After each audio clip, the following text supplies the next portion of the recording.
एक समय की बात है। एक सौरभ नाम का छात्र था। उसकी आयु 15 वर्ष के करीब थी और वो 9वीं कक्षा का छात्र था। इसी आयु में उसे पहली बार एक सच्चा प्यार हुआ था। जिससे उसे प्यार का नाम था, उसका नाम अंजलि था। वो उसी कक्षा की सहपाठी थी। अंजलि एक अमीर घराने की लड़की थी और उसकी आयु भी लगभग 14-15 वर्ष की थी। अंजलि दिखने में बेहद खूबसूरत थी, पर उसको और लड़कियों की तरह अपनी खूबसूरती पर घमंड नहीं था। सौरभ अंजलि को बेहद प्यार करता था। उससे अपने इश्क का इजहार करने में डरता था। उसके पिताजी किसी प्राइवेट कंपनी में एक वर्कर थे और उसकी आर्थिक स्थिति कुछ ज़्यादा खास भी नहीं थी। लगभग 10-12 हज़ार उसके पिताजी का मासिक वेतन था। इसमें उसके स्कूल की फीस देना, घर चलना इत्यादि कार्य करना मुश्किल होता था। इसलिए इसी डर के कारण उसकी हैसियत अंजलि से बहुत कम है। इसलिए वो उससे अपने प्यार का इजहार करने में डरता था। अपने इस इश्क के कारण सौरभ ने एक बदलाव ज़रूर आ गया था कि वो पहले वो स्कूल न जाने के बहाने खोजता रहता था, पर अब वह स्कूल टाइम से पहले जल्दी तैयार होकर स्कूल चला जाता था। उसके माता पिता सोचते थे कि उनका बच्चा सुधर चुका है, पर यह बात तो सौरभ ही जानता था कि वह कितना सुधर गया है। समय बीतता जा रहा था। सौरभ अंजलि से अपने इश्क का इजहार करने में यूं ही डरता रहता, पर चोरी छिपे ही अंजलि को देखता रहता। हाँ, कभी कभी दोनों में बात भी हो जाया करती थी, लेकिन पढ़ाई के टॉपिक को लेकर ही हुआ करती थी। समय धीरे धीरे गुजरता गया। उन्होंने 9वीं पास की, फिर 10वीं पास की और अब 11वीं कक्षा में आ चुके थे। सौरभ के दिल में अंजलि को लेकर प्यार इस गुजरते हुए वक्त में भी कम नहीं हुआ। जैसे सौरभ 11वीं कक्षा में पहुंचा, उसके कुछ दिन बाद ही सौरभ के घर की आर्थिक स्थिति कई ज़्यादा बिगड़ गई, क्योंकि उसके पिताजी की जॉब किसी कारणवश छूट गई थी और सौरभ की प्राइवेट स्कूल की फ़ीस भर पाना भी उसके पिताजी के लिए थोड़ा मुश्किल हो रहा था। ऐसे हालात में सौरभ के पिताजी पर कुछ बुरा प्रभाव न पड़े, इसलिए सौरभ की मौसी ने सौरभ को 12वीं की कक्षा पूर्ण करने होने तक अपने पास बुलाने की राय दी। उसके पिताजी के सामने रखी और कहा, सौरभ मेरे बेटे जैसा है। उसकी 12वीं जब तक नहीं हो जाती, उसकी पढ़ाई लिखाई का जिम्मा मैं उठाऊंगी। तुम बेफिक्र रहो। ऐसे में सौरभ के पिता को यह बात ठीक लगी और उसको उसकी मौसी के पास जयपुर भेजने का निर्णय लिया।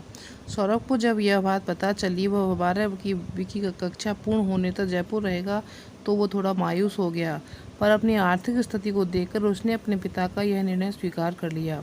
अगले दिन सौरभ अपने मायूस चेहरे के साथ उठा, क्योंकि उसके स्कूल का आज आखिरी दिन था। सौरभ और दिनों की तरह आज और जल्दी अपने स्कूल चला गया था। सौरभ जैसे स्कूल पहुंचा, उसको अंजलि को देखते ही खुशी जाहिर नहीं कर पाई जैसे और दिन होती थी, क्योंकि उसको पता था कि वह उसको आज आखिरी बार देख रहा है। क्लास का 6 पीरियड हमेशा गेम पीरियड हुआ करता था और सभी बच्चे वॉलीबॉल और बास्केटबॉल खेलने जाते थे। उस दिन भी सभी बच्चे बाहर वॉलीबॉल और बास्केटबॉल खेलने गए, पर सौरभ अकेला क्लास में बैठा हुआ था। ऐसे में उसकी नज़र अंजलि के बैग पर पड़ी। उसने देखा कि उसका आई कार्ड बैग के ऊपर रखा हुआ है। उसने पास जाकर उसका आई कार्ड उठाया और उसने अंजलि की प्यारी सी फ़ोटो देखी। उसको अपने पास यह सोचकर रख लिया कि उसको ऐसी प्यारी सी फ़ोटो को देखकर ही मैं अपना प्यार याद करता रहूँगा। अगले दिन सुबह होते ही सौरभ अपनी मौसी के साथ जयपुर के लिए निकल गया और अब सौरभ अंजलि से हमेशा के लिए जुदा हो चुका था। समय अपनी रफ्तार से बीतता गया। सौरभ ने अपनी पूरी पढ़ाई ख़त्म कर ली थी। वो एक बड़ी कंपनी में मैनेजर की पोस्ट में भी लग चुका था। उसकी ज़िंदगी काफ़ी खुशल मंगल चल रही थी। बस उसको हमेशा एक ही चीज़ की कमी खलती थी, वो थी अंजलि। सौरभ ने अंजलि को ढूंढने की लाख कोशिशें करी, पर तब भी वो उसे ढूंढ नहीं पाया। कुछ समय बाद सौरभ के घर वालों ने उसकी शादी एक सुंदर लड़की के साथ तय कर दी और संयोग से उस लड़की का नाम भी अंजलि था। सौरभ जब भी अपनी पत्नी को अंजलि नाम से पुकारता था, तो उसको हमेशा अपने प्यार की याद आ जाया करती थी। सौरभ ने कभी भी अपनी पत्नी के सामने ये एहसास नहीं होने दिया था कि उसके नाम से उसको अपने सच्चे प्यार की यादें उभर आती हैं। एक दिन सौरभ अपनी कंपनी की कुछ इम्पोर्टेंट फाइल्स तलाश कर रहा था। अचानक उसको अंजलि का वह स्कूल का आई कार्ड मिल जाता है। उस पर अंजलि की प्यारी सी तस्वीर को देखकर भावुक हो जाता है। तभी अचानक उसकी पत्नी किचन से कमरे की तरफ आती है और उसके हाथ पे वो आई कार्ड देख लेती है। उससे पूछती है कि यह आई कार्ड आपका है क्या, ज़रा दिखाना मुझे। सौरभ उसको किसी बहाने से ना दिखाने के लिए मना करता है, पर उसकी पत्नी जैसे तैसे उससे वह आई कार्ड छीन कर देख लेती है। फ़ोटो देखते ही उसकी पत्नी को याद आ जाता है कि ये तो वही आई कार्ड है जो मेरा 11वीं कक्षा में खो गया था। उसकी पत्नी फिर उससे पूछती है कि तुम्हारे पास ये आई कार्ड कैसे आया, इसे तुम कैसे जानते हो। सौरभ अब पकड़ा गया था और अब वह यह नहीं चाहता था कि अपनी पत्नी को इस सच को और छुपाए कि यह उसका बचपन का प्यार है।